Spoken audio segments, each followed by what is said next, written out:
Yeni yılınla mübarek olsun vatandaşlarım. Bugünkü leksiyalarımızı başlayınız. Leksiya da Sadaka Cüroze. Washington'dan sözdeymeyiz hürmetli vatandaş. Bugünkü islaha şikime bize gelme 4. yıl. 1. ayının 2. günü vatandaşı.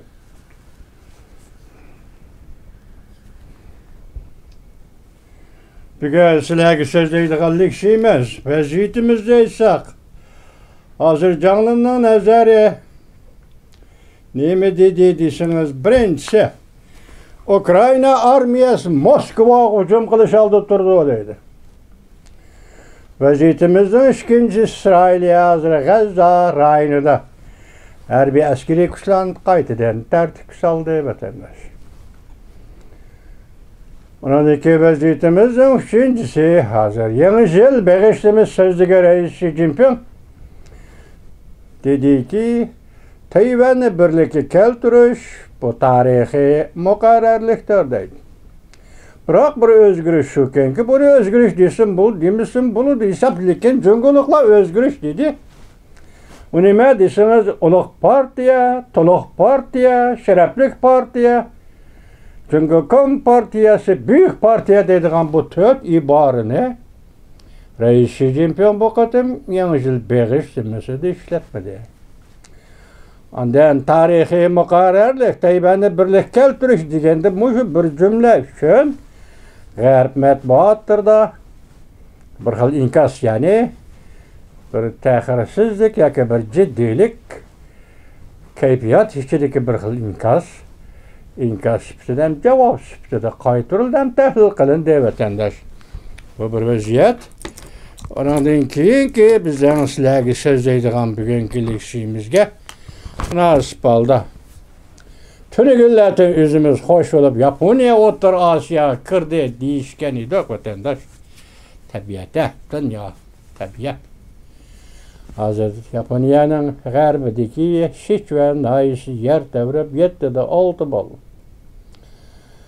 Binalar o'rilib tushdi. Deniz taşkını köp olmasın küçükünü buldu. Hazır dastlabda 4 nefer degan hazır 40 necha nefer adam yer tevrashda vafot bo'ldi. Prezident Joe Biden Yaponiyaga bu to'g'ri yordam berdiganligini. Qanchalik yordam bo'lsa yer tevrash ofat kuchliroq oilalarga Yaponiya yordam berdiganligini aytdi. Biroq bir qismi taraf shu ekanki, mush yer tevrash aleqin nuqtalar çember içindeki noktaların qo'yilishdan qaraganda bütün Yaponiyaga ta'sir ko'rsatdi. Yoki bütün Yaponiyada yer tevrashdan inkasi bo'ldi deydi. Endi bu coğrafiyalik yer tuzusi munosabatli ishlar vatandoshim. Anda üçüncü bir xabar sizga bizga munosabatli 4-chi vaziyatdayli.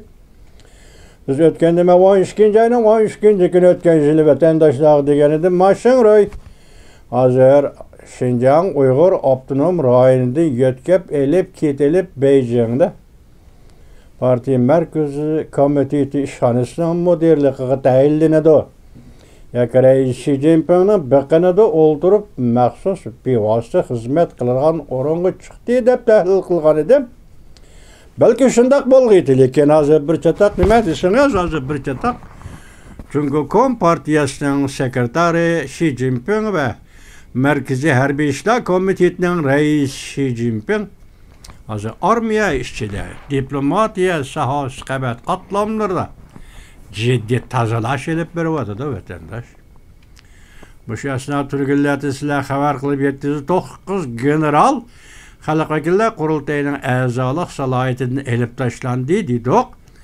Hazır endi muşu 9 generalga münasibetlik organ devlet müdafiyesi sanat guruhi yani sanat sistemisi din çatak çıktı. Çok çatak çıktı.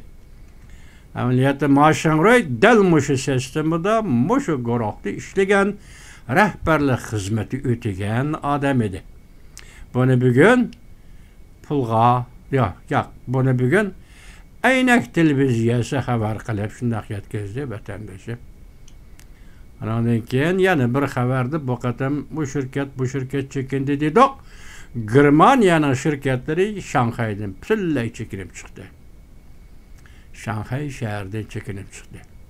Bugünkü kısaca haberlerimiz ve sizlerge yetkizgan vaziyetimiz benim şunda.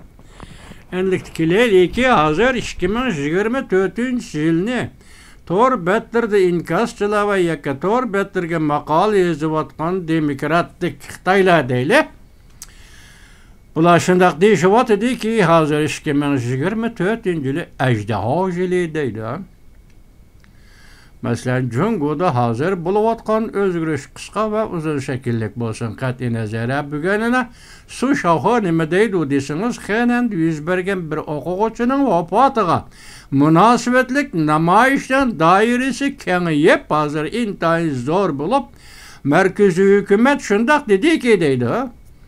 Bu tiyami vakasıdan keyinki Cungo kuruluqıda yüz berge ikinci kıtımlık zor vaka dedi deydi. Ben oylayman unçalama emas da, bırak burada toğlangan şuar, başkaça bir şuar iken, Xi Jinping'ni taxtın şüreyli. Xi Jinping'ni yok Xitaylı dep, xanan namayişçileri şundaq toğlaptı, bugün su şavxanan torbiti. Şundaq dedi, bu yok Xitaylı taxtın düşsün degen bu işki şuar, bunun evveli de yüz bergen meslen, ötken yılı 11. ayının 24. günü yüz bergen ak kağız inqilabıdı mı hem?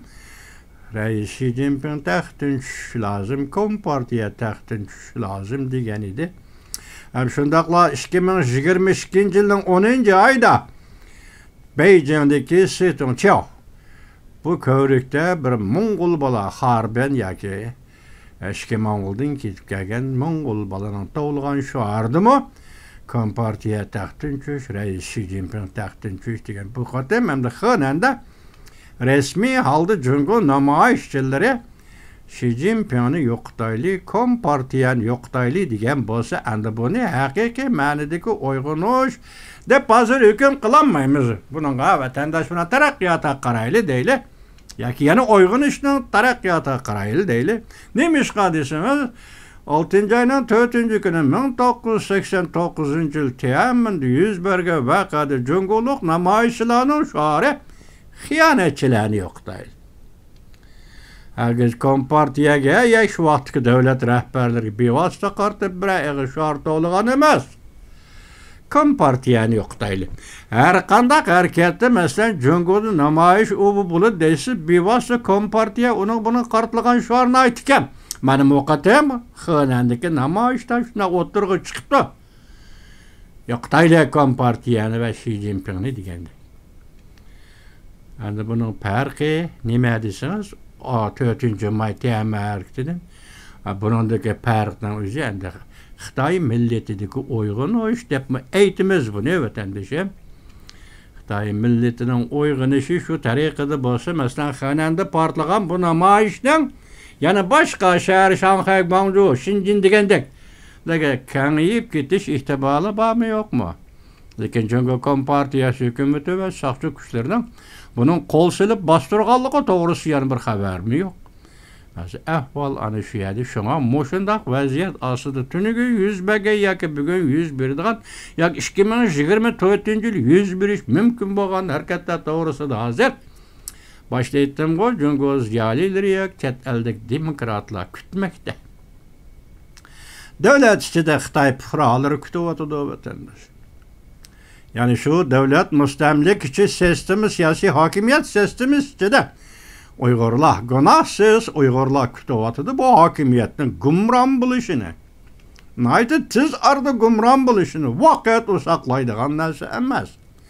Lekin vaqtning ba'zi sizdan kutganingiz, taqozo ilkinizni tezlikni to'xtatib, onun ayeti az tikilayotganligi ve şunu his qilayotganligingiz o'zingiz tortayotgan jafo, mushaqqat, azob, uqubat, xo'rlik, zulm bilan selish turganda ama vaqt kechikib qolgandek, har daqiqa vaqt kechikib qolgandek his qilasiz vatandoshlar. Lekin vaqt bu hech kimning ixtiyorida emaskan, o o'zining kelishi bo'yicha keladigan, vaqt ketishi bo'yicha ketadigan, vaqt ichida hamma narsa barlık hal buladı ki vatandaş görüp ettik. Tünenki Sovetler imperiyası mutlak hakimiyetin gümran buluşunu bugün endi şu yıllarda, şu günlerden başlap biz takazda ilkidi ve bunun aksi okşaş da Bolşevik komünistik partiyalar biri ketkenke işkiniz çoğam ketidu deydiğen başında adil logikimiz bile muamele kılıp geldik. 32 yıl öttü. Mani keyinki 20 yıl içinde. Yani uzun aytkanda 40 yıldan mabeyinde Cumhuriyet Kompartiyası ile Amerika Koşmuş Ştatları oturuşki münasebetle birbirlep eslep çıksanız Amerika Koşmuş Ştatları bu devletke vafadarlık kıldı ki insanperverlik kıldı. Cumhuriyet bu devlet Amerika bu devletke Hırs ilan kıldı, noçılık kıldı. Hatta Amerika Koşmuş Ştatlarıga ornunu buşat bu dünyaya men zomugerlik kılman degen halga kel. Şoňa hazır 2024 yıl Cumhuriyet Kompartiyasının halak buluştu. Hemme adam kütüp atıdy. Siz kalganlar kütüp atıdy. Hazır Cumhuriyetde aç kalganlar kütüp atıdy. Hatta merkezdeki Cumhuriyet Kompartiyanın rehberlik ornumu şonu kütüp atıdy. Yerlik hakimiyetler şonu kütüp atıdy. Bu yerde bir okşuştun, konkret okşuştun etsiniz. 1976 yılı Ajdahar yılıydı. Bu yılı hem Ajdahar yılı. 2024 yılı Xitay diyallah kalendarda şundakken mesela 1976 yılı Ajdahar yılıda birinci bulup Zhou Enlai öldü. Onun kaynadan Zhu De öldü. Onun kaynadan Mao Zedong öldü. Mao Zedong ölgenden kili Cumhuriyet Cemiyeti'de intihar zor. Özgüreş yetip geldi vatandaşım. Mesela 80. yıllar gelgende şu vaktki sekreter Huyaban degen idi ki mesela aldı bilen doğrudan doğru Cumhuriyet yazıcıları yaki Cumhuriyet'in edebiyatı doğrusudaki maneviyat sahasıdaki meseleler doğrusu fikir kılıp Cumhuriyet'de yazıcılar özünün hudası, özüge huda. Yazıcılarına başkurduğun işkinci huda bolmaydı. Bu huda degen bir yerde Kompartiye kartılgan idi. Şu vaxtıda edebiyat, sanat sahasıda koyup etti. Ahırı kelip bu koyup etişini den şaupin yani jığış durup aldı. Neme dep? Manevi bulgunuş dep. Manevi bulgunuş hareketine başladı diyor. Kayındili yana dehşetli kaldı. Manevi bulgunuş hareketini kozgap, kolga aldığını kolga alıp, bastırıp, Huyaban'a taktın çürüp, Mavzudun kays yolda man kambası din şapın, şu yolda man. Mümkün emez. Xitay'dan işidin adam çıkmaydı. Nimişka bir yer biz davatkan karpayım tilimiz adam çıkmaydı diye hakimiyet kompartiyası hakimiyetinin işidin işkinci bir adam çıkmaydı. Huyaban'ın altı adılık siyasıymış şu vaxtada. Fakat Amerika Koşmuş Ştatları Cumhuriyet'in diplomatik münasebet ornatkan deyin keyinki verilgen icabi cevap idi. Maneviyet de kaldı, ruhiyet de kaldı, ideologiya sahası da kaldı. Emelileştirmedi o Tibet'te, ya Uyguristan'da vatandaş. Xitay'da bundan adam çıkmaydı. Xitay'a fakat besimlik gerek. Kendiniz mi? Fakat besimlik gerek. Şu anda bugün günde halkara vaziyet, Cumhuriyet'in işki vaziyeti hemen kütüp kilip hazır Xitay demokratları, Xitay pufraları, müstemlik Uyguristan'da Uygurlar ve Tibet'le Kompartiyasının halak buluşunu kütüp 2024 yıl herkes tinç ötüdüğün yıl emez dedi Japonya'daki Xitay obzorçisi Cansınca vatandaşım. Enadaki obzor yazıp hazır Şangay yani Hong Kongluk obzorçu. Obzor yazıp bugün zaten tepsiyle halda 2004 yılının kandak yıl buluduğunu tasvirlep çıktı vatandaşı. Yani nemde 2024 yıl Cumhuriyet Kompartiyası çoğun davalgıçının arpısı da. Bu obzorunu ilan kılgıcı yençündü. Şangaylık obzorçu vatandaşı. Bunu sizler ikinci katım tafsiliga yetkazimiz hozir. Mana so'zimizni oxirlashtirib qo'yib. Xulosasi kalam hozir 2024-yil hozir Jungo Kompartiyasining opatlik yili, ya'ni qabohatlik cho'sh ko'radigan bir yili edi. Endi buni Torbatlarda Xitoy obzorchilari qanday o'xshatdi desangiz, hozir Jungo Kompartiyasining g'arbisi yoki yangi yil yoki chag'on atog'in bahor bayrami mushu kunlarda Jungo Kompartiyasi qanday vaziyatda turyapti? Masalan, Ming xonadonligining podshosi Zongjin oqibatiga gumron bo'lish davrida qanday holatga, qanday vaziyatga duchor bo'lgan bo'lsa, bugun Jungo Kompartiyasi ham shunday vaziyatga duchor bo'lyapti. Undan keyin Manchu xonadonligi, ya'ni Xitoyning Qing xonadonligi, Manchular hokimiyati shu vaqtida Shanxay inqilobi portlashdan birinchi g'arbi kunida, ya'ni ati inqilob portlaydi, hech kim bilmaydi, lekin bir tabiat biladi, bir xudo biladi. Shanxay inqilobining portlaydigan kunini biladigan bir Xitoy yo'q, bir Xitoy ata degan gap yo'q. Tuyuqsiz. Tarixning muqarrarligi, tarixning zaruriyati, tarixiy harakat va jarayonlarning sabab natija munosabati mana shunday bo'ladi vatandosh. Endi hozir Jungo Kompartiyasining turayotgan vaziyati dal shu Manching hokimiyatining g'arbisi, ya'ni Shanxay inqilobi portlashning g'arbisi, ya'ni Ming xonadonligi davridagi Zongji podshoning gumron bo'lish g'arbisidagi vaziyatdan tamoman o'xshash deydi. Vatandosh, mana shunday yetib keldi. Buning ichida boshda aytgan bu bir jumlaga shunga diqqat qiling. Hozir jonimning nazarida hozir ko'rdim.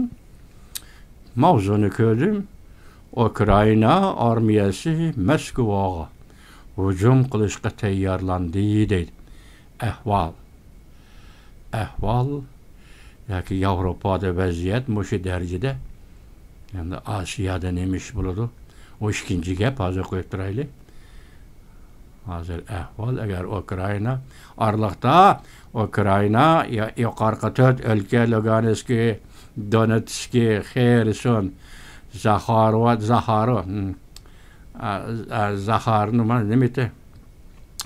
Zaxarovmi shu o'lkalarda elib berilgan urush jarayonida bir ikki qatim 2 pay 3 pay o'q Rossiya zimini kirib ketganda vatandosh xalqaro jamiyat darhol inkas qildirgan edi, inkas qaytargan edi.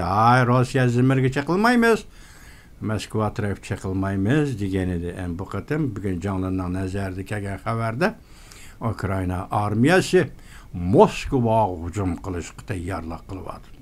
Ana bu vaziyat.